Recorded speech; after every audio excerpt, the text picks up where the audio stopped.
So here we are at the end of week 3, and while the league is still starting to take shape, there's only a couple things you can be sure of. First of all, Miami going up against the Saints' terrible defense. Start all your Dolphins. Just put them in there. Doesn't even matter who it is. Fire them away. Titans at the Texans? I don't care what the spread is. Bet the under. Take the under, for sure. While the offense is still suspect, that Jags defense is for reals. So with Cam Newton stumbling against the Saints, you can't really trust him as a starter. Like, bench him. Definitely give him a break. Is Chris Thompson really a top 5 running back? Really? Kickers are not people. They're erroneous. They should be taken out of fantasy football. They are irrelevant. Wait a minute. I thought Margot Robbie was going to give me a call back. Nor. Wake up. We got to do the podcast. What week is it? It's week 5 now. We got to do week 4's podcast. Wait, week 4? What? Did I win? Yeah, week 4's over. Did I beat Tony? What kind of question is that? Of course you beat Tony. It was easy. It was a landslide. Was it close? I was worried about Todd Gurley there for a little while. No, it was never close. It was not even in doubt. You still have Kareem Hunt. You still have Todd Gurley. You still have Leonard Fournette. You stepped on Tony's throat. You're number 1 in the league. Well, I'm sure at least Antonio Brown and OBJ made it a tough battle. No, they were terrible. They shit in their bed. And nothing spare happened, like he got 17 points from his defense, right? Yes, it was, and it wasn't enough. You killed him. All right, so you're awake? Let's start the podcast. Oof, yeah, let's do it. I need a beer or some coffee or BJ or something. Where is Margot with fucking Pop-Tarts? That's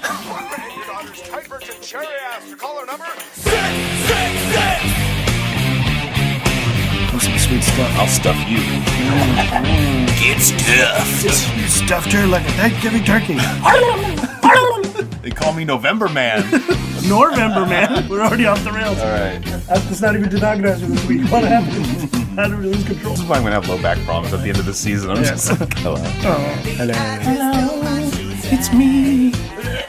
What kind of hair? That no match, Charles. Let's nail this. Let's get the fuck out of here. Let's do this. I'm ready to go home. Let's go. I'm ready to go home with you too. Let's go. All right. Cough was worse than the clap. I can make it worse. Clap can always get worse. Welcome to episode 5 of the Dual Threat Podcast, where we will break down a wild week of action from the NFL and its impact on the Gridiron Gala. Let's dig into it with news and notes from around the league.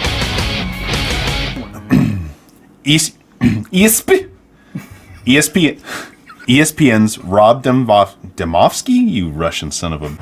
ESPN's Rob Demovsky thinks it might be a stretch for Green Bay running back Ty Montgomery to play in Week 5 against the Cowboys. Despite positive reports late last week, Montgomery confirmed he is dealing with multiple broken ribs. The running back suggested he will try to play through the issue, but that will be difficult even with a few extra days to get ready. Andrew Luck, quarterback, Indianapolis Colts, will return to practice this week. The entire Colts organization has been mysterious about Luck's return since his off-season shoulder surgery. He will likely need at least 2 weeks of practice in order to play, making his earliest return in Week 6 against the Titans. Speaking of the Titans, Pro Football Talk reports that Titans worked out free agent quarterbacks Brandon Weeden, Matt Barkley, Matt McGloin, and TJ Yates on Tuesday. Not a good sign for Marcus Mariota, as his absence could be for an extended period of time with a hamstring injury. Redskins cornerback Josh Norman is expected to be out a couple of weeks. Norman was injured while making a tackle in the second quarter. It sounds like possible broken ribs with the quick diagnosis from the team. Oakland Raider coach Jack Del Rio said Derek Carr has a transverse process fracture in his back and will be out 2 to 6 weeks. He'll miss at least the Week 5 date with the Ravens and very likely Week 6 and 7 tilts with the Chargers and Chiefs, with the Chiefs game being on a Thursday night. Seahawks placed running back Chris Carson on injured reserve. Carson is believed to have suffered a fractured leg in addition to a high ankle sprain. He is technically eligible to return from IR in 8 weeks, but we wouldn't expect him back before the playoffs at soonest. Dalvin Cook, running back, Minnesota Vikings, looks like he's been diagnosed with an ACL tear and will miss the rest of the 2017 season, ending his rookie campaign. Pour one out for the Cook. And finally, Corey Davis, wide receiver, Tennessee Titans, will not return in Week 5 due to a hamstring injury. The quick rule-out is obviously not encouraging. Week 5 will be Davis's 3rd straight absence. That concludes this week's news and notes from around the NFL. Let's move on to the matchup review period for Week 4 of the Gridiron Gala. All right. Matchup 1, Areola versus Kevin.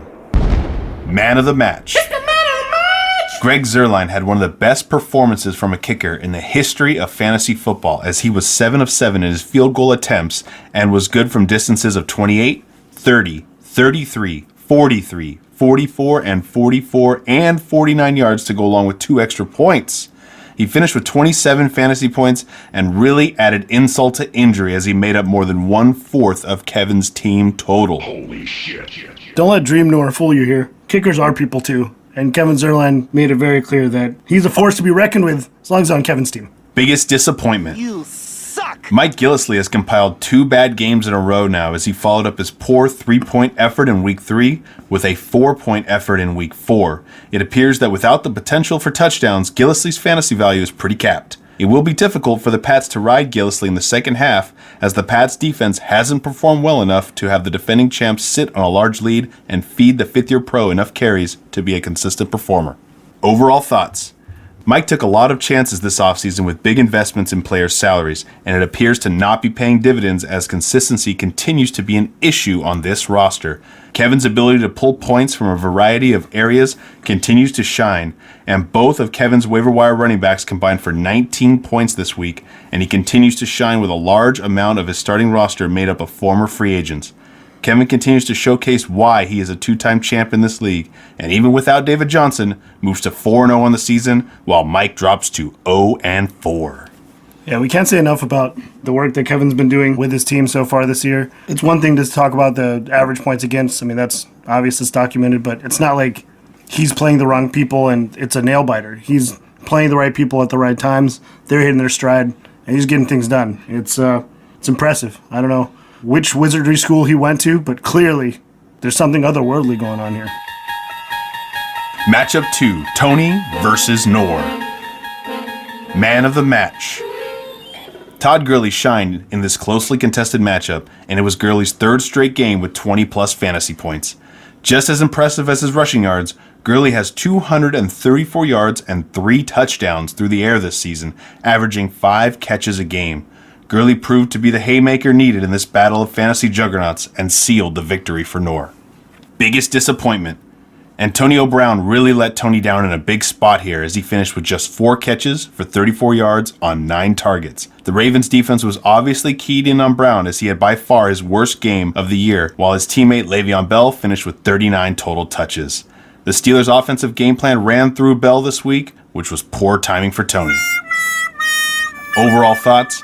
The matchup lived up to the hype. Both teams scored well, and it came down to Monday night to decide a victor. It continues to seem impossible for Nor's running backs to not score in double digits, as Fournette, Gurley, and Hunt have managed at least 12 points in every contest this season. Tony shouldn't hang his head low at this loss as his team performed well. It's just becoming evident that Nor is close to unbeatable if his players are firing on all cylinders. Yeah, all joking aside, this was the heavyweight fight that we thought it was going to be. Tony pushed it into Monday night. I was down 21 going into the matchup. Certainly enough to be sweating it, even with how Hunt and other players on my team have been performing. You never know when you have a quarterback going Monday night. At Arrowhead, fluky interceptions could happen, fumbles, things like that. So I was really not getting ahead of myself there. But definitely got lucky with not only Gurley's performance, but Fournette's as well. Him and Hunt kind of switched gears this week in terms of like who was going to be the lead, one of the other lead backs. And you touched on it. The effect that Gurley's had in the passing game is definitely an added bonus for not just our format, but for how the Rams are utilizing him this year. All true points there, Nor. Congratulations on your victory as you move to 4-0 on the season while Tony drops to 2-2. Matchup number 3, Sam versus Corey. Before we discuss this match, I'd like to bring in the winner of this matchup, Corey Hart, via the Dual Threat Hotline. You used to call me on my cell. Hello, this is the Dual Threat team, as we work for the Dual Threat podcast. I have Sam on the line for you, if you'd like me to transfer you through. Sure, go ahead. Okay, this is Corey Fuckface, correct? That's the name written down for me. It seems foreign. I don't know what nationality. I believe it's German. German. Fuckface. Okay, got it. Okay, let me put you through to Sam. Okay, hold on one moment. All right. Yep. Master, I have someone on the line for you. It's Corey Fuckface. Okay, here he comes. Hold on. Let me get my headphones in. Hold on, motherfucker. Bitch, you on hold. Bitch, you on hold now. Hello, Corey. Thank you for joining us on the Dual Threat Hotline to discuss our Week 4 matchup. Sam, Nor, JB behind the glass. Thanks for having me on board. I'm a huge fan of the work you guys do, and I'm excited to be here. I would be remiss if I didn't get your thoughts on the performance of one Michael Wallace, wide receiver, Baltimore Ravens. He had 3 receptions all season, failed to score a fantasy point through 3 weeks, but he got a start in Week 4 and rewarded you with an 11-point fantasy performance on 55 yards receiving, as well as scoring a touchdown, his first in his last 12 games. What was your thought process in starting Wallace this week? So, for the average run-of-the-mill manager, they say hindsight's like 20/20. But for a guru like myself, someone who has an experienced eye, the decision to start Wallace was painfully obvious. I mean, look at the Ravens. They just got off a humiliating defeat in London to the Jacksonville Jaguars, right? They found out that running the rock 60 times a game, it's not going to get you very far. You got to throw the rock a few times. Eventually, Brokeback Flacco, he just has to sling it, The next game, Pittsburgh Steelers, which just came up, they're their division rivals. No matter what, this game is always high intensity. Even if the defenses show up and they're playing well, there's always going to be points put up on the board. Add to it that Wallace has been talking publicly about wanting to get more involved in the passing game. He wants the ball more. And you got yourself a perfect storm for what I would like to call a breakout performance.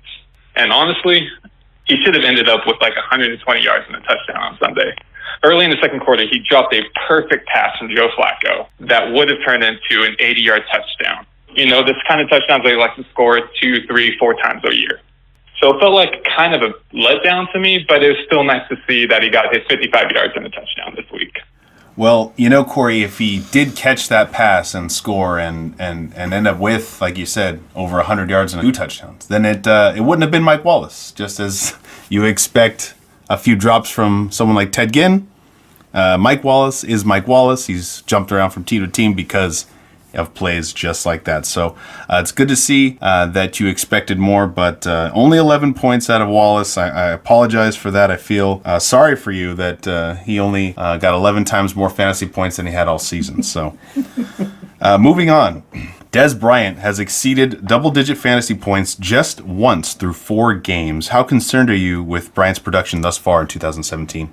Oh, I'm not concerned at all. I think he's been doing a fantastic job. I mean, you got to look at the corners he's been facing. Janoris Jenkins, Aqib Talib, Peterson, and Johnson. I mean, those are really tough corners to face in your first 4 weeks of the year. Add to that, he's never been the kind of guy that's going to break away from a corner. He's always going to be covered pretty well. He's the kind of guy that you just got to throw the ball to him and hope he comes down with it. He wants those 50-50 balls, and for the most part, he's going to get those. Would I like to see more production? Sure, but I'm not greedy. I'm pretty reasonable. I'd rather him stay healthy and keep adding to his 7 points per game average. Eventually, Dak will get on the same page as him, and they'll start sinking in. He'll start throwing him the correct targets that he needs. Speaking of Dak Prescott, let me add one more thing. The fake news media keeps saying Bryant and Prescott are not on the same page. Let me just say this. Dak needs to get on the same page as Tony Romo and just start forcing the ball to Bryant. You might get those fourth quarter interceptions that are so soul-crushing. But if you have the best player on your team and you're not going to throw him the ball, why do you need him on your team to begin with? All right. Well, interesting points on Dez Bryant there. I'm glad that you're satisfied with the production thus far, and we'll see if he improves after these tough cornerback matchups. Moving on, one last topic here before we get into our weekly rating system with our guests. It looks like you picked up Adrian Peterson last week. Any hopes for his rest of year performance in 2017? I have absolutely no hopes for Peterson this year. Unfortunately, he's done in the NFL. I believe you guys covered this in the segment last week. I had him on my team during his breakout rookie campaign back in 2007, and this was just a nostalgic pickup. I wanted to feel what it was like to have Adrian Peterson on my team one last time. Just to say, hey, I had him at the start, and now I had him at the end. He will be dropped this week once Muscle Hamster comes back into rotation. All right, fair enough. Just one last taste of glory from one Adrian Peterson. All right, finally, let's throw out some feelers in this league and discuss the tradability of some of your current players. I think you know the drill. I'll say a player's name, and you assign a rating of 1 to 5, 1 being untouchable, and 5 being very willing to mingle, okay? All right, first let's start out with the quarterback, longtime companion, Tom Brady. I mean, he's going to be a 1 for me. I'm all in on the golden years of Tom Brady. I want to see him all the way through to the end, and he's not going to get sold off anywhere. All right. What about his teammate, Rob Gronkowski? So Gronk, he's going to be a 4 for me. I've been changing my attitude on him for the past couple of years. As you guys know, he's been the cornerstone of my team since the beginning of the league. For me, he's been the most entertaining player to watch. All that said, he's on my franchise, and I got to move him at some point. But let me just remind everyone, he is the number 7 receiver in the league. Not just tight end, the number 7 receiver. So if you want to come take a shot at him, just keep that in mind. Okay, little juice there, little juice. I like it. What about your wide receiver, DeAndre Hopkins? So Hoppy, he's going to be a 2 for me. He's playing very strong this year. He's averaging 12 targets a game. He's averaging 10 fantasy points a game.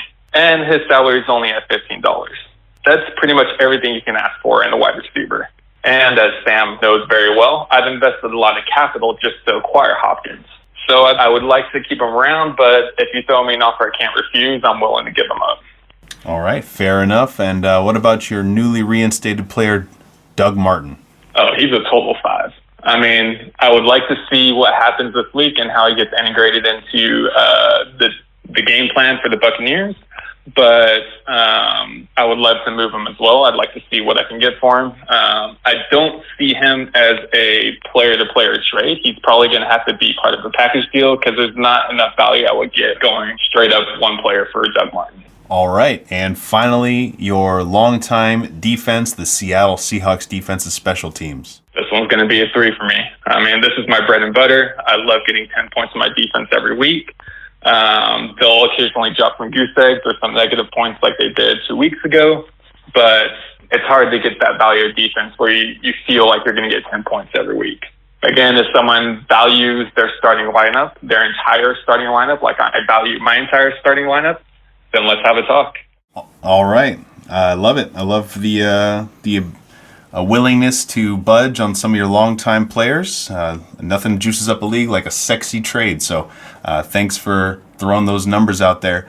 We're going to let you go now. Do you have any parting words for the fans or anyone here at the Dual Threat Podcast? I mean, let's just keep the season going. I want to see some more trades, and I hope Slater loses. All right, sounds good. Well, I appreciate your time, Corey. It's great having you on this week's podcast. Don't be a stranger, and we'll see you on the battlefield at the Gridiron Gala. Thanks, guys. I'll see you later. Thanks, Corey. Stay tall, man.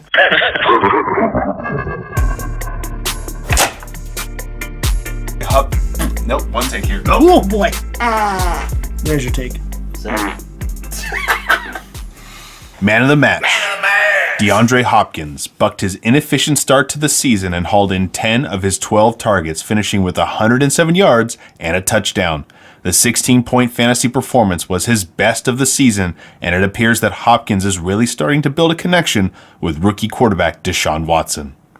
Biggest disappointment: Demaryius Thomas had an abysmal performance in Week 4 at home against the Raiders. Thomas finished with 1 catch on 5 targets for 11 yards. Thomas has failed to reach the end zone yet this season and is becoming a borderline bust as other members of the Broncos offense appear to be flourishing. Thomas appeared to be trending in the right direction as his yards in each of his first 3 games climbed from 67 to 71 to 98. But this performance against the Raiders was a real letdown. Overall thoughts: Corey once again crushes me as he garnered solid performances from multiple members of his starting roster. It was disappointing on multiple fronts of my roster, but the worst has to be Joe Mixon receiving 21 touches against the Browns defense and finishing with just 3 total fantasy points. Corey runs away with this matchup as both him and I move to 2-2 on the season. Matchup 4, Feralis versus Jason. Man of the match. Lamar Miller had by far his best game of the season, finishing with 23 total touches for 131 total yards and 2 touchdowns. Miller finished with 24 fantasy points and really propelled Mike to a victory this week. Biggest disappointment. I got the vapors. Melvin Gordon had a very poor outing at home against the Eagles. Gordon finished with just 29 total yards and no touchdowns in week 4. He only had 11 touches and really struggled on limited attempts. It was a very disappointing performance, and Gordon seems to be very touchdown dependent as he's averaging a mere 3.1 yards per carry so far in 2017. Yeah, quick little note on Gordon here. I think last week we touched on it a little bit too, based on what we think his output's going to be the rest of the year. I think a lot of this is a carryover of the fact that Keenan Allen wasn't there last year. It was a lot easier for them to kind of shape the offense around Gordon and utilize him in the passing game, all those things we touched on last week. So with Keenan Allen there staying healthy this year, and it's obviously good to see because he's a great player, I think there's a little bit of kind of identity crisis going on with the Chargers. You do need to give Gordon a certain amount of carries to get rolling and keep him in the game flow, but they find themselves just chucking it as Rivers is wont to do. So it'll be interesting to see how this shakes out the rest of the way. A quick fantasy question for you, Nor, as the owner of Todd Gurley. Do you think it's physically impossible for Todd Gurley and Melvin Gordon to both be simultaneously good, as Gurley flourished in year 1, Gordon struggled, Gordon flourished in year 2, Gurley struggled, and now, of course, Gurley is one of the top running backs in fantasy football, and now Gordon is struggling at 3.1 yards per carry. Is it physically impossible for both to perform well? So I actually do have a theory about this. I'm glad you brought it up. As an outstanding comic fan, there's a narrative that goes on a lot in comics, which is like, hey, we think that Bruce Wayne might be Batman. I mean, you never see them in the same place at the same time. Clark Kent might be Superman. You never see them in the same place at the same time. Peter Parker, Spider-Man, it goes on and on. I'm actually starting to think that Todd Gurley and Melvin Gordon are one and the same person, and Todd Gurley's just been playing the games in LA earlier, and so he's fresh and he's just crushing it. Then he hauls ass to wherever the Chargers are playing, suits up, gets to New Jersey, pretends he's Melvin Gordon, and he's just tired by then. He's just out of gas. Chargers on 3. 1, 2, 3. Chargers. That, or maybe we have a Highlander situation? There can be only one? I don't know. Either way, I thought that was an interesting little note. Overall thoughts on the matchup. This is back-to-back poor performances from Jason's team, and really Week 2's 105-point outing seems like the outlier more than the norm, as Jason has scored 51 points per game in his 3 other matchups. It was a great bounce-back week for Mike, as he had failed to score over 70 points in the last 2 weeks. He has to be invigorated by the increased efficiency of his Texan, Lamar Miller, with Deshaun Watson's improved performance. The elation will probably be short-lived, as rookie sensation Dalvin Cook was lost for the season with a torn ACL. Mike's depth will be tested in attempting to replace the talented runner from Minnesota. Matchup 5, Slater versus Gomez. Man of the match. It took Le'Veon Bell getting 39 total touches against a tough Ravens defense, but he ended with 186 total yards and 2 touchdowns in a 29-point fantasy performance. This is the Bell Slater had to have envisioned, and Bell really rewarded Slater's faith, as Bell and Zeke combined for 54 fantasy points. Biggest disappointment. DeMarco Murray was a topic of discussion during last week's podcast, but he had a disastrous game in Week 4 against the Houston Texans. He had just 9 total touches and finished with 3 fantasy points. I think it was a matter of game script, as this game was a good old-fashioned boat race and the Titans were never competitive. Their offensive woes were accentuated with the exit of quarterback Marcus Mariota early in the 3rd quarter, and all members of the Titans offense struggled.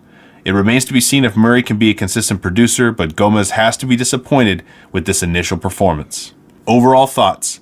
It was nice to see the stellar performance of 2 of the 3 running backs for Slater's team, but the lack of talent in other positions is really coming to the forefront, as the 7 other starters not named Bell or Elliott finished with a combined 27 fantasy points. Hopefully Slater won't have to rely heavily on his 3-star running backs to score such a large percentage of his points moving forward. Gomez is going to have weeks like this. With his lack of elite talent on his roster, week-to-week consistency may prove to be an issue moving forward. It was an interesting matchup, and Gomez moves to 2-2 as Slater gets the monkey off his back and moves to 1-3. With the matchup review in the rearview mirror, let's turn to our best and worst starts of the week. It's time for Sam's Best start of the week. It wasn't the deciding factor in the matchup, but Corey's choice to start Mike Wallace after he failed to score a single fantasy point all season really took some foresight, and Corey cashed in on this 11-point performance. Nice job, dick face! Worst start of the week. You play ball like a girl! My decision to start the Eagles defense on a cross-country trip against the high-powered Charger offense proved to be a very poor decision, as they finished with a total of 4 fantasy points, while the Texans' 24-point performance was left on the bench as the Texans absolutely destroyed the Titans at home. It wasn't the deciding factor in the matchup, but leaving 20 points on the bench always stings. An idiot sandwich. And now move. Wait a minute. Do you hit? What is that noise? What the hell? What is that? Oh no. What? What? Don't say it. Oh no, is that what I think it is? It can't be.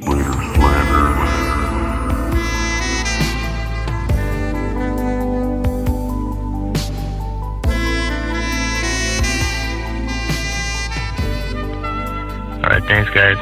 Well, welcome to week 3 of Slater Slanders. Can't believe it's already been 3 weeks already. Big news. I won a game. It's not the fashion I wanted to. Just way too top heavy. 2 guys scoring close to 55 points combined. Not quite the way I wanted to see things unravel, but I'm just gonna keep this really short, really simple. I've come to the point where you could not pay me to watch a Dolphins game. There's one player, and it's not even my player. I can't even be upset at him. I cannot fucking stand Jay Cutler. This is the 3rd week already, and I'm like I said, I can't. You could not pay me to watch this. It is beyond frustrating. I've had busts. I've had really bad players. I've had players fall on their face. I've had really bad performances. That sucks. But this guy is different. I absolutely loathe this guy. And what gets me is the body language, his fucking attitude. He's getting up, he's flicking his cigarette down, getting into the game. He's got this ho-hum attitude. Oh, well, whoops, sorry. Motherfucker, this is my fantasy life. And he can't even get his attitude fucking right. And it's beyond frustrating. I got 8 guys in the box against my boy Ajayi. He's got no room to run, no lanes. I mean, it's simple. Do the math. You got 9 on 5.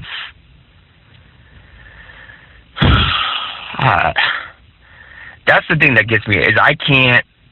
He's totally affecting everything. And I've been playing fantasy for 10 years now. I've never loathed or hated anyone as much as I do Jay Cutler. Gomez, I get it. I mean, you called it from his rookie year, his little attitude, his little on the field antics. I mean, isn't he from the South? He went to Vanderbilt, right? Why couldn't he go to the country concert in Vegas? I would have loved that. Why didn't any of his teammates get tickets for him for that? I've never wanted Matt Moore starting in my entire life. Anyways, I'll cut this short. I'll just cut it. But I needed to get that off my chest. I want to give up on Ajayi. I really want to trade him, but I'm just going to stick with him. But I can't even watch it. I can't even watch these games. I turned off. But I don't know. Maybe this can create a conversation for Nor and Sam. Maybe just talk about, maybe a couple guys that they couldn't stand watching or just hated, watching them play, just their behavior or anything like that, maybe over the years. But, hopefully next week this changes and, it's a different story. But for now, it's really tough to watch. I don't know if I can even, like, if they're on Monday Night Football or Thursday. I don't know if I could watch. It just makes my blood boil. But again, we'll be back next week, and man, I hope Jay Cutler gets his head out of his ass. But we'll see you next week, guys. Thank you. All right, bye. All right, thanks Slater for that very brief but very dark Slater slander. He brings up a good point, Nora. We all watch football, but there's some players you just can't stand watching. Obviously, Slater's is Jay Cutler. What's a player maybe that you, in your history of fantasy football or just football in general, that really grinded your gears and couldn't stand to watch? I mean, I'll do my best to keep it brief as well, and it's hard to meet Slater's level of angst or vitriol hatred that he has for Jay Cutler. I'm still a little bit off balance with the emotional salvo he just took at Jay Cutler. But I mean, there's definitely players that you watch that you just expect a certain type of performance out of, and they just continually underwhelm, and you're just like, okay, maybe I was just wrong, and you're just bad. Like I don't know. Even before I was a joyful AJ Green owner, I was trying to figure out Andy Dalton and get a real understanding of like who or what he is. It seems like he has just as many bad games as he does good games. Obviously, from a fantasy perspective, the frustration comes from you don't quite know when you can actually trust him for a start. Against mediocre defenses, he seems to just kind of play down to his competition. Against really good defenses, he somehow like puts together a okay game. But when he's off, he's really off, and it's extremely frustrating. I think their OC change had almost as much to do with his performance as it did with the previous OC that was there. Another player that was frustrating for me, well, he had his flashes early on for sure. It just still kind of boggles my mind a little bit about how Reggie Bush wasn't a better pro in the NFL. All the talent in the world, he was on two different offenses that I think, at least across the teams he was on, his time with the Saints, his time with the Lions, you would think he was on two offenses that could have utilized him a little more. Just extremely frustrating to see how it went for him. But those are two guys that always kind of just rubbed me the wrong way. And Boosh. Definitely agree on a lot of those points. On Andy Dalton, frustrating at times to own, and as an AJ Green owner, I can understand where the frustration would stem from. And of course, for the other player, I mean, everybody hates Bush, so that's obvious. So moving on. Abundance. Moving on to our matchup preview section for next week, week 5. Nora, what's a matchup that you're most looking forward to? The matchup I'm looking forward to the most this week is involving two of our very own Dual Threat podcast members. We've got the magician behind the glass, JB, going up against Hoes and Hurricanes. And I'm not trying to just pick Slater every week because I think it sets up for a nice Slater Slanders, but it'll be interesting to see. I mean, we know that Jason's team has seen some hard times with some injuries and just some underperforming weeks, mainly surrounding the Raiders players the last 2 weeks. And Slater got back on the right track last week, so see if he can kind of get rolling, and or if JB can stop the skid here. It's more about, I think, the implications of like both teams are going to be, really desperate going into this, and if it turns out a certain way, we might have to switch it up to JB slander next week. Well, a matchup I'm looking to next week is yourself again, Nor. Obviously, you're a hot ticket. You versus Kevin. A battle of the unbeatens as Nor takes on Kevin in a first-place deciding matchup. Kevin's opponents this season have been scoring under 50 points per game, while Nor has been averaging over 120 points per game. It will be a meeting of the immovable object versus the unstoppable force. Obviously, there's a healthy amount of nerves when it comes to this matchup with the way that teams have been performing when they go up against Kevin's team, as it would turn out already. We've got his new RB1 monstrous Bilal Powell going against the formidable front of the Cleveland Browns. I think, well before that game's over, you'll hear Cleveland's defense saying blah, blah, blah, over and over again.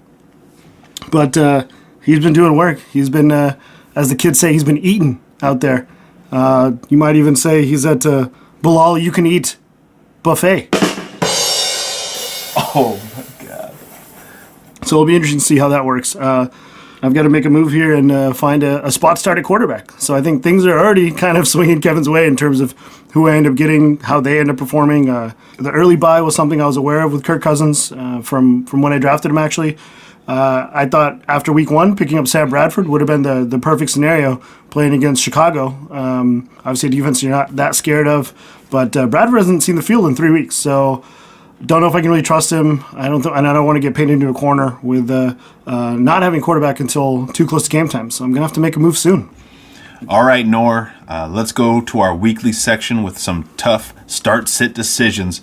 Why don't you give me some fringe players that may not have performed well last week or weren't on people's radars that you would start this week? Just taking a look at a couple different players here.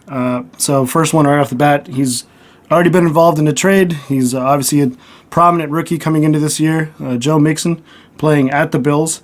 I know he disappointed you a little bit last week, Sammy, but I think the touches and the volume that you would want is there. I think he's due to find his way to the end zone. The Bills aren't a great matchup for a running back necessarily. They like to play ugly. They like to keep games close. But just based on volume and the fact that he's due for a touchdown, I would go with Joe Mixon as a start here. Following up with that, the newly dubbed Matty Room Temperature, who actually turned into a tepid glass of water last week, but we won't get into that, is going up against the Panthers. I got to go ahead and call this a start as well. I think that the game flow last week was actually something I was surprised to see Stafford not end up chucking the ball more. Usually in games where he has to protect the lead a little bit, he still ends up kind of getting that gunslinger mentality going. But he was able to sit tight, avoid the turnover, and grind out a win. So I think this week he goes a little bit back to normal in terms of high-volume passing attack that they like to do. Obviously, the Lions like to have an extension of the running game and the short passing game. And doing a little digging heading up into this matchup, I found out that the Panthers actually allow a very high completion percentage, somewhere in the 70-71 range for short and intermediate passes. And that's really what Detroit loves to do, to try and get teams off balance. So I think Stafford can end up having a good week here. Lastly, this one's it's kind of a little bit of it's a tough call. Like very, very easily could make the case for this guy being a sit, but I think based on the matchup and the fact that also you're kind of leaning on the fact that he's just kind of due for a get right week, as they say, is Isaiah Crowell. I know the Browns offense is not something you're too excited about in general. I think other than maybe Duke Johnson, you're not really getting a lot of like consistent effort from certain players, but Crowell's still the starter there. I think that the injuries to their wide receivers and game flow have kind of taken the running game out of it, whereas with the Jets, I mean, they're just as willing to play a ugly running style game also. So I think that the Browns will just try and do the same and give Crowell a bunch of looks here. I do think he ends up, whether maybe it's falling, stumbling into the end zone, but I do think he ends up getting a touchdown, so put him as a start.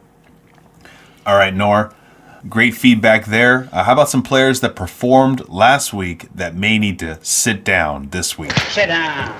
Well, I mean, his performance has been very up and down, obviously, but I know sometimes in fantasy we get sort of caught up in like, oh, but the guy's a name player, we kind of have to play him, or your the rest of your bye weeks or situation roster construction might not allow you to always sit a guy. But just looking at it in a vacuum, I think that you got to think about sitting Marshawn Lynch against the Ravens. I think that the Ravens front, even though they're missing one of their best front seven players, you still got to look at game flow, I think, and just kind of how this game might go.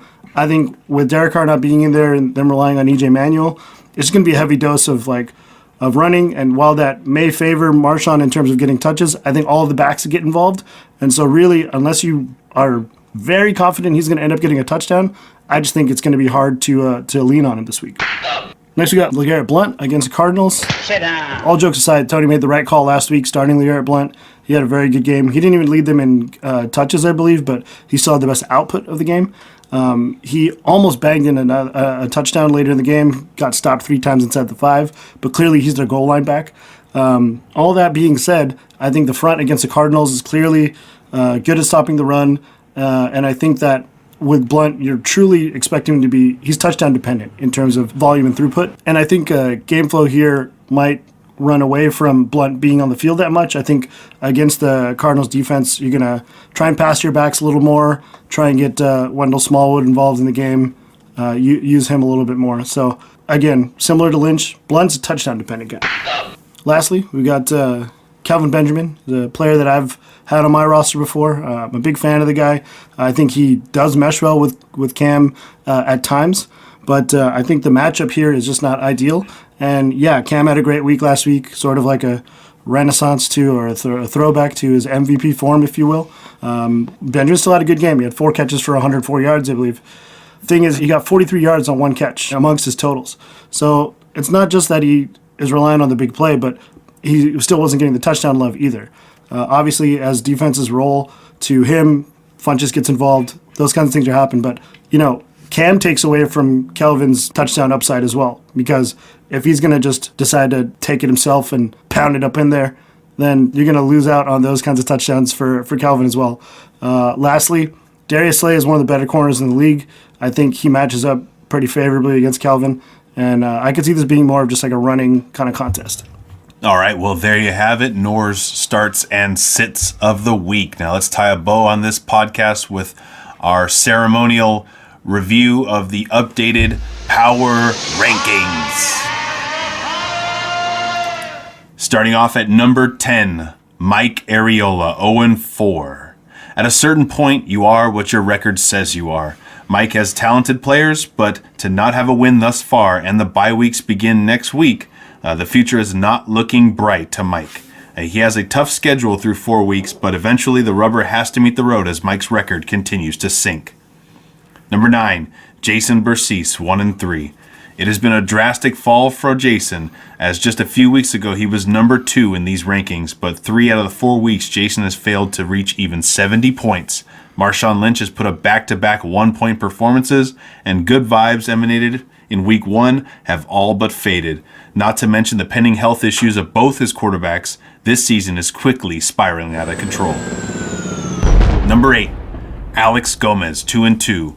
Gomez's poor scoring performances continue to mount, as he has not topped 70 fantasy points in any week this season. It is now a question of how many wins can he compile scoring at this pace. His upside is completely capped by his lack of talent, and dependency on explosive 20-plus point performances from a single player is becoming more of a necessity than a luxury.